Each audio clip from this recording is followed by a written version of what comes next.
Welcome to the deep dive. We're not about just scratching the surface here.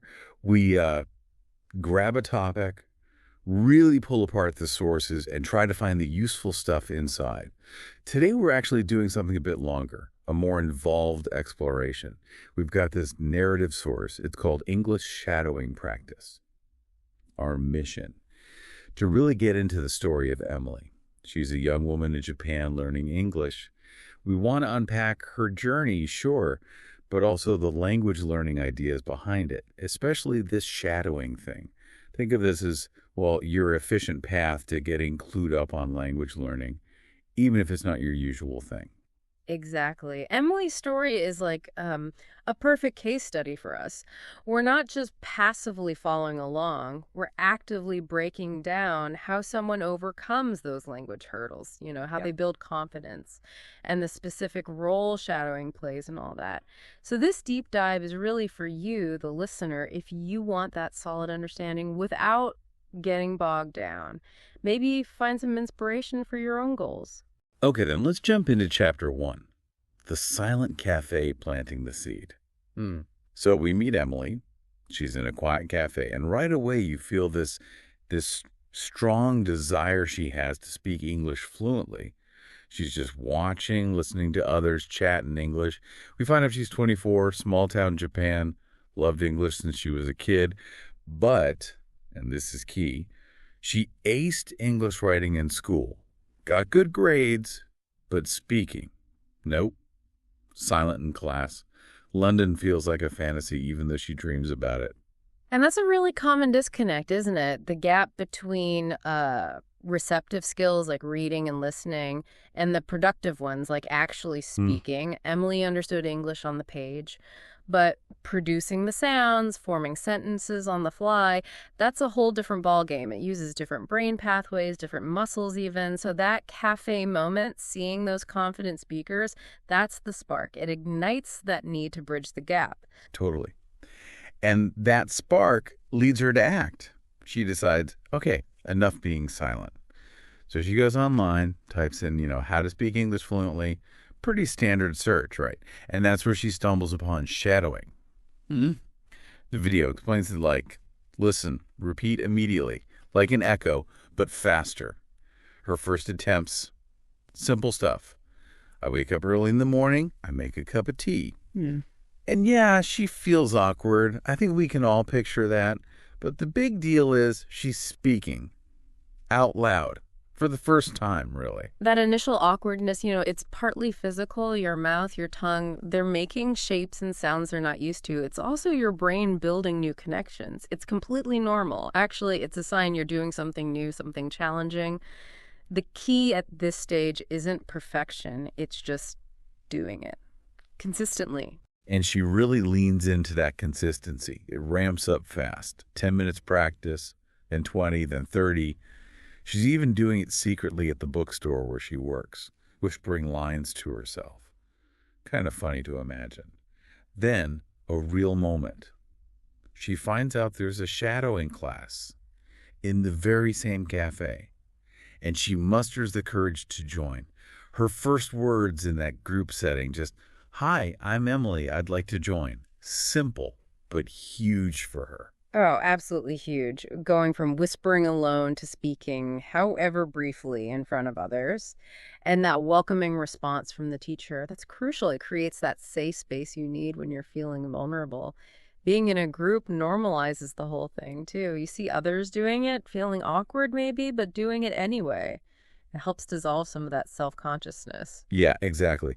So the chapter wraps up with her in the class repeating sentences, getting a feel for the rhythm, the flow of English, and that line, she was no longer silent. Wow. It really ends the impact of just starting, of making that first sound. It does, because even these early steps, this consistent shadowing, it starts working on your pronunciation, your intonation, just your basic comfort with making the sounds. It builds that bridge between listening and speaking. Okay, chapter two. The voice inside her head facing setbacks. Starts off positive, though.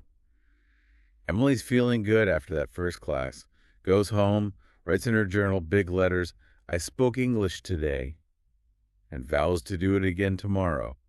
She keeps up the home practice shadowing daily routines audio. Her cat Momo is probably wondering what's going on, and she starts to feel like the sentences are becoming hers, like she owns them. That feeling of ownership is a really significant milestone. It means the language isn't just sounds she's mimicking anymore. It's starting to integrate, to feel like something she could actually use. It's moving from mechanical repetition towards internalization, a key step towards fluency. But then, reality bites. A real-world test. A Canadian customer comes into the bookstore, and inside, Emily's panicking. That no, no, no feeling, even though she apparently helps the guy find what he needs. Afterwards, though, she doesn't feel proud. She feels embarrassed. And that old voice, the fear, it comes right back, criticizing her. It hits her hard enough that she actually skips her shadowing that evening. Oh, that's so relatable for learners. You practice, you feel like you're making progress, then a real spontaneous interaction throws you off. That internal critic is powerful. It feeds on that fear of mistakes, of judgment, and skipping practice. That shows how easily self-doubt can derail your momentum, even just temporarily. Progress isn't a straight line, is it? Oh, definitely not. But thankfully, there's a bit of light. A classmate sends her a message, says her pronunciation is good, calls her brave for showing up even though she felt nervous. And that seems to cut through the negativity. External validation can be so important sometimes, especially when your own inner voice is being harsh. It reminds you that maybe you're doing better than you think, that others see progress even if you don't. It counteracts that self-criticism. Right. And it works. The chapter ends with Emily picking it back up, starting her shadowing again. I go to work by train, just getting back on the horse, essentially. That resilience is vital. Absolutely crucial. Acknowledging the setback, feeling the doubt, but choosing to continue anyway. That's how you build long-term success.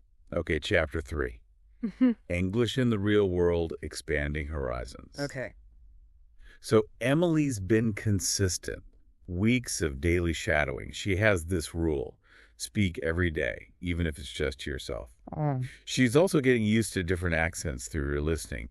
But the text meant something important. It wasn't just her English changing. Emily herself was changing. How does that happen? Well, language learning, particularly when you push yourself to speak, it really impacts your self-perception, doesn't it? As you find you can express yourself, even imperfectly, in another language, it opens up new ways to interact with the world, new possibilities. It builds this sense of capability, of self-efficacy. You're literally becoming someone who can operate in more than one linguistic world. It's quite profound, actually, more than just words and grammar. That makes sense. So she takes another step, hesitantly, but she does it. Attends a local English meetup at a library. Her introduction is simple, factual. My name is Emily. I work at a bookstore. I like reading and watching English movies. And people are welcoming. She joins in games, tells a story, makes a couple of friends, Yuna and Hana. She knows it wasn't perfect English, but it felt real. She was using it. That's a massive leap. Moving from the controlled environment of shadowing or even a class into spontaneous conversation, that's where the rubber really meets the road. You have to think on your feet, understand different people, respond to things you didn't expect. The imperfections, they're just part of communicating. The fact she had positive interactions, made friends, that reinforces everything and provides that crucial social motivation. Yeah, the social side seems huge. Walking home, even in the rain, she feels free. Her journal entry shifts. Before it was about wanting to speak confidently. Now she writes, now I am. It's subtle, but powerful. Then, another small but significant moment, a Scottish tourist at the bookstore. This time, her English feels easy, natural. And he compliments her pronunciation, says it's clear. See, that's the payoff from all that shadowing. Right. It directly trains your ear and your mouth for pronunciation, intonation, rhythm. You're mimicking native patterns constantly. It bypasses just thinking about rules and helps you internalize the sound of the language. So getting that kind of feedback, your pronunciation is clear, that's gold. It really is. And this positive vibe leads her and her new friends, Yuna and Hana, to form a weekly practice group. They call it Shadow Sisters. They read together, shadow together. The source emphasizes the connection she found, which was maybe what she craved even more than just practice. Yes, community is such a powerful force in learning anything, language included. It turns solitary effort into a shared journey. You support each other, celebrate wins, troubleshoot problems. That connection makes the whole process more enjoyable, more sustainable, less daunting. Okay, moving to chapter 4. Her first English video sharing the journey. It kicks off with a quote, "Inspiring Emily. If you speak from the heart, someone will listen." And on impulse, she messages Yuna and Hana, "Hey, let's make a short English video." And they're like, "Yeah, great idea." Making it public like that, making content, that's another level of vulnerability. Why is recording yourself so tough for learners? Oh, several reasons. There's the fear of judgment, obviously, amplified because it's recorded, permanent. You become hyper aware of your own mistakes when you watch yourself back. It feels very exposed. Plus, for many, there's just an inherent awkwardness or discomfort seeing and hearing themselves, even in their native language, let alone a second one. Overcoming that is a real hurdle. Yeah, I can see that. Her first attempts are just like that, feeling self-conscious, doing multiple takes. We've all been there with something, right?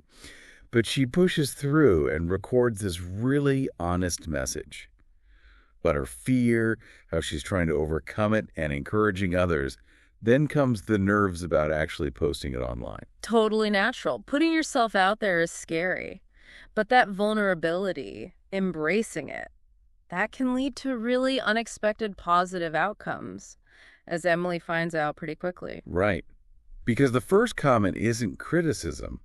It's from another learner, thanking her, saying Emily's video gave them hope. Imagine seeing that.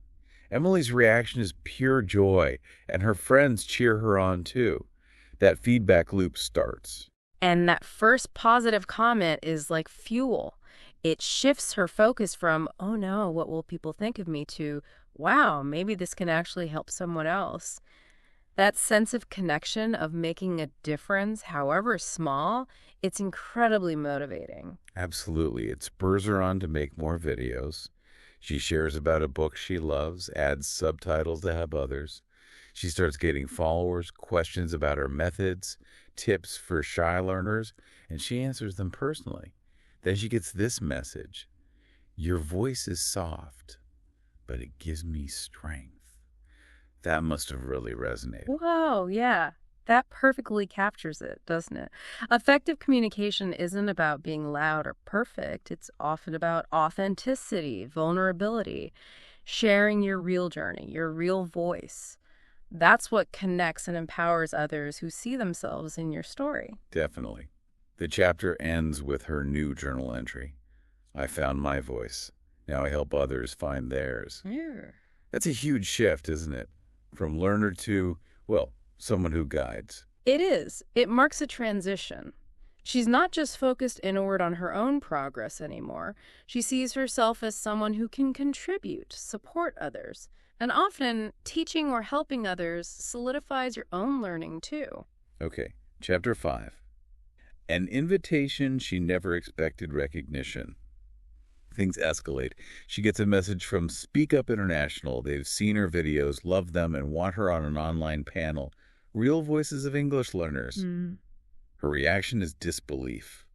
Like me. Well, yeah, it's major external validation, not just comments on a video, but an organization recognizing her impact and offering her a significant platform. It's a huge step up. She debates it, of course. That mix of excitement and can I really do this fear? Yuna and Hana are basically her cheer squad, pushing her to say yes. So she accepts, gets the detailed schedule, test call instructions. And the main advice, share your story in your own words, 5-7 minutes. Be yourself. That be yourself is key, isn't it? They recognize the power of her authentic story. That's what they wanted. And her preparation shadowing her own voice now, planning her points, shows she's taking it seriously, but still focusing on that heartfelt message. So, panel day arrives, nerves are high, naturally. She listens to the other speakers, then it's her turn. She shares her journey, the fear, finding shadowing, the cafe class, the English circle, that first video, the impact of that first comment, hits all the key points, and her closing line is just perfect. Right. You don't have to be perfect. You just have to speak every day, even to yourself, and one day someone will listen and say, thank you. That really sums it all up beautifully. Consistency, self-acceptance, action over perfection, and the connection that comes from sharing and emphasizing speaking, even to yourself. That validates all the quiet, unseen practice that builds the foundation. It doesn't always have to be public. The response is immediate. Positive comments flooding the chat. Lots of messages afterward, including one that really hits home, someone saying Emily's story felt like their own and gave them belief. The chapter ends with Emily realizing she's truly helping people now, whispering, "This isn't the end, it's just the beginning." And the journal entry, "I used to be silent, now I speak, and now I lead." Big transformation. Huge. That's a complete shift in self-identity, from learner battling fear to leader inspiring others. That realization itself probably fuels even more growth and gives her a powerful sense of purpose. Chapter 6, The Surprise Interview. The positive momentum continues. Her panel appearance gets noticed. Then another surprise email, this time from an editor at a popular English learning magazine. They want to feature her story. Real learners, real voices. Again, she's surprised but thrilled. Checks with Yuna and Hana, then says yes. It just keeps building, doesn't it? The magazine article opens up yet another channel, reaching potentially thousands more learners who might connect with her story. It further cements her as this relatable figure. This time, it's a voice-recorded interview. Feels like a good fit, letting her personality come through. The interviewer is kind, asks good questions. Emily talks about her journey, gives advice for shy learners, and specifically mentions learning to trust her voice. Gets good feedback from the interviewer, too. That phrase, trusting her voice, is so potent. Given where she started, it really signifies that internal transformation. She's moved past the fear and embraced the value of her own authentic way of communicating. The article comes out. From whisper to voice, Emily's English journey gets great reactions from readers, and just when you think things might settle down, nope. Another message. The magazine wants her as a guest on their podcast. Stepping into audio now. What's different or maybe beneficial about sharing via podcast? Well, audio can feel much more intimate, can it? You hear the tone, the hesitations, the emotion in someone's voice. It creates a different kind of connection than written text. It allows for that conversational feel, less formal perhaps. Listeners can feel like they're right there, hearing the story directly. For someone sharing a personal journey like Emily's, it can be really powerful. Makes sense. The chapter ends with her just taking it all in, from afraid to speak to being invited onto a podcast. And her reply is simple. Yes. New journal entry. I once feared silence. Now I embrace the sound of my own voice. Just a complete turnaround. It really is. A total 180 from the silent girl in the cafe. She's found confidence not just in speaking, but in the value of what she has to say and sharing it widely. Chapter 7, The Podcast That Changed Everything. Predictably, she's nervous beforehand, but she gives herself a little pep talk. The host is warm, welcoming, makes her feel comfortable, kicks things off with an intro that really captures her journey's impact. That initial interaction with the host is so important. A good host creates that safe, encouraging space, helps the guests relax and open up, sets the tone for a great conversation. Emily then shares her story again, hitting those key milestones. The awkward shadowing start, the doubts, whispering just one more sentence to herself at night, the first video, that pivotal first comment, the panel, the magazine article, the messages she's received. And while she's talking, she has this realization, this journey is bigger than just me. How does seeing that bigger picture help? Oh, massively. When you realize your struggles and successes can actually help or inspire someone else, it adds this incredible layer of meaning and motivation. It can make you less focused on your own imperfections and more on the message, the connection. For learners, sharing can build community. For teachers or mentors, it reinforces their purpose. Her advice on the podcast is so punchy and practical. Don't wait until you feel ready. You become ready by doing. Speak even when it shakes. Shadow even when it feels silly. And remember, every single word you say counts. That's fantastic advice. It's all about action, persistence, and valuing every small effort. It tackles the perfectionism trap head on. Speak even when it shakes. That acknowledges the fear, but prioritizes the action. At the end of the recording, there's this quiet pause, then applause. Mm. The host thanks her genuinely. You can tell it landed. And the listener response afterward is huge. People saying she inspired them to start shadowing. One person even spoke to a coworker in English for the first time because of her story. Wow. See, that's tangible impact. That story about the coworker, that's someone taking direct action because they heard Emily. It shows the real-world power of sharing your vulnerability and your process. Totally. The chapter closes with her thinking, this is what a voice can do. And the journal, I was afraid to speak, but my voice found its way. And now it lights the way for others. It really feels like a peak moment. It's incredibly powerful. It connects her initial fear directly to her current impact. That journey from silence to becoming a guiding light for others. It's the core transformation. Right. So chapter 8, Emily's English Circle goes global. After the podcast's success, she wants to connect more directly, not just be heard. She gets the idea for a live online English shadowing session, puts it out there, and bam, tons of signups from all over the world. That response just shows the need, doesn't it? People aren't just looking for information, they're looking for connection, for shared practice, for community, especially in something potentially isolating like language learning. Her story clearly struck a chord globally. She hosts the first session, greets everyone, explains how they'll shadow a short story together, something about a lost dog. She keeps it gentle, encouraging, and the feedback is great. People felt more confident, liked her calming presence. That supportive atmosphere is key, isn't it? Absolutely essential, especially for speaking practice. You need to feel safe to try, to make mistakes without judgment. A calm, encouraging facilitator like Emily can create that crucial psychological safety. They decided to make it a weekly thing, different themes each time. And the group keeps growing. Emily's English Circle.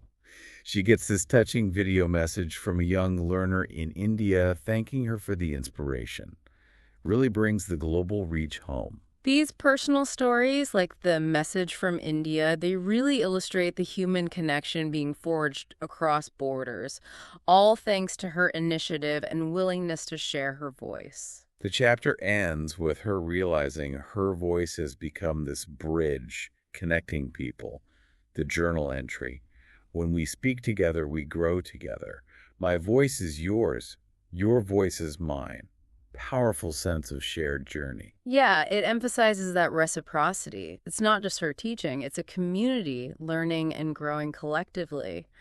Her voice enables theirs, and their participation fuels her purpose. It's a beautiful cycle. Okay, now we move into a faster summary of the later chapters, showing her continued growth. Chapter 9, Facing New Challenges with Courage. She gets invited to speak at a major international conference. Big leagues. Despite the fear, her English circle supports her. She nails the speech. Key takeaway. Courage is acting despite fear. Right, and it shows her confidence growing, stepping onto bigger stages. That community support remains vital, especially when facing significant challenges. Chapter 10. Emily's next big dream. She starts developing an app, ShadowSpeak, to make shadowing accessible to more people. Shows real initiative using tech to scale her impact. That's a great move, taking her core method and building a tool around it. It shows her thinking strategically about how to help even more learners. Entrepreneurial spirit emerging. Chapter 11. Emily's voice inspires the world. The app takes off globally. She organizes World Shadowing Day, a huge online event, really builds that global community. Fantastic. From a personal practice to a global movement, essentially. Shows the power of a focused idea combined with community building. Chapter 12. Emily's new challenge teaching English abroad. She goes to Spain, teaches face-to-face, learns about direct connection, adapts to a new culture, adds another dimension to her experience. Important experience. Online reach is great, but that face-to-face interaction teaches different things about communication, culture, and pedagogy. Rounds out her skills. Chapter 13.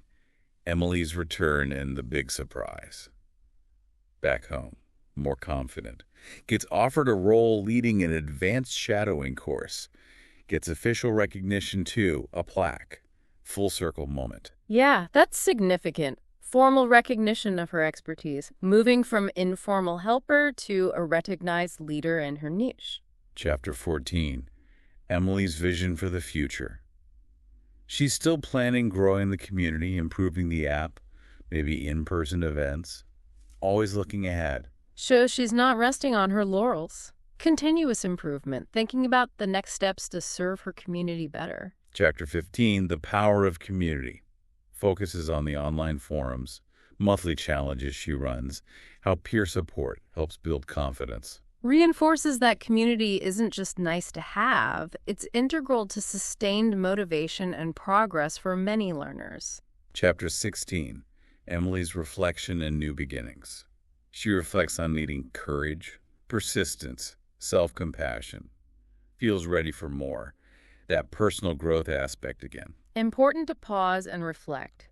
Acknowledging the inner journey alongside the outer achievements, it's holistic growth. Chapter 17. Emily's big speech, sharing her story worldwide. Another major conference speech inspiring even more people, solidifies her global influence. Each successful speech likely builds her confidence further and refines her message, expanding her reach as a motivator. Chapter 18. Emily's journey inspires a new generation, creates a program for young learners, adapting her methods, making it accessible early on. Smart move. Tailoring her approach for different age groups shows pedagogical thinking and expands her impact significantly. Chapter 19. Emily faces a setback learning from challenges. Tech problems with the app, family issues, shows it's not always smooth sailing. Community support gets her through. Resilience again. Crucial to include this, real journeys have bumps. Showing how she navigates setbacks, leaning on community, makes her story even more relatable and encouraging. Chapter 20. Emily's new goal, bringing English closer to everyone. Focuses on reaching underserved areas, offline resources, partnerships, commitment to accessibility. That shows real dedication to equity. Thinking beyond just those with easy internet access, widening the impact. Chapter 21. Emily's surprise visit. Connects with a well-known English teacher. They plan a global English learning festival together. Major collaboration. Validation from the establishment. Collaboration is powerful. Partnering with established figures can amplify her message and open doors to much larger initiatives. Chapter 22. The Global English Festival. It happens. A huge success uniting learners and educators globally. culmination of her community building. That must have felt incredible, a tangible manifestation of the global community she fostered, a real celebration. Chapter 23, a new challenge teaching online. Adapts to live online classes, learning new digital teaching skills, staying current. Shows adaptability, the world changes, teaching methods evolve, especially online. She embraces it. Chapter 24, Emily's first online workshop, overcoming the fear of technology. She struggles with tech initially, but succeeds. Shows even leaders face learning curves. Another relatable moment. Tech anxiety is real. Seeing her overcome it is inspiring for others facing similar hurdles. Chapter 25, building a supportive community. Again, emphasizing the thriving online group, mutual encouragement, the ongoing importance of connection. It's a recurring theme because it's fundamental. The community sustains the learning long term. Chapter 26, Emily's unexpected opportunity speaking at a conference. Another successful speaking gig. Confidence continues to grow. Reputation solidifies. Just reinforcing her position as a respected and inspiring voice in the field, each event builds on the last. Chapter 27, balancing life and learning. Addresses self-care, sustainable goals, avoiding burnout. Practical advice for long-term journeys. Very important. You can't sprint forever. Recognizing the need for balance ensures the journey is sustainable and enjoyable. Chapter 28, discovering new cultures through language. Highlights how learning English opened doors to understanding different cultures, connecting with people globally. The broader rewards. Exactly. Language isn't just a tool. It's a gateway to understanding, empathy, and connection across cultural divides. Chapter 29, facing setbacks with strength. Revisits overcoming challenges, reinforcing patience, persistence, resilience. Learning isn't linear. A final reminder that the journey involves ups and downs, and the key is how you respond to the difficulties. And finally, Chapter 30, Emily's new beginning, fluent and fearless, marks the end of this phase. She's confident, proficient, but still committed to inspiring others through writing, creating community. A great closing point. She's achieved her initial goal, but the journey continues in a new capacity, sharing her wisdom and empowering others. It's not an endpoint, but a transition. So looking back at this whole arc, it's pretty incredible, isn't it? From that silent person in the cafe to this global figure in language learning. It really drives home the power of sticking with something, especially that shadowing technique for her, but also finding your people, that community, and just not giving up. Absolutely. Her story is such a testament to that. It shows language learning isn't just about grammar rules or vocab lists. It's deeply personal. It's about growth, facing fears, connecting with others. And it really highlights that every little bit counts. Every sentence shadowed, every hesitant word spoken, it all adds up to something really significant. Right. Which brings us to that final thought for you listening in. Emily's journey is inspiring, for sure. So thinking about that, what's one small thing, one concrete step you could take today towards whatever your own learning goal is, language or otherwise? Maybe channel a bit of that Emily spirit, the consistency, trying things even if they feel awkward, like shadowing perhaps. See where that small step takes you.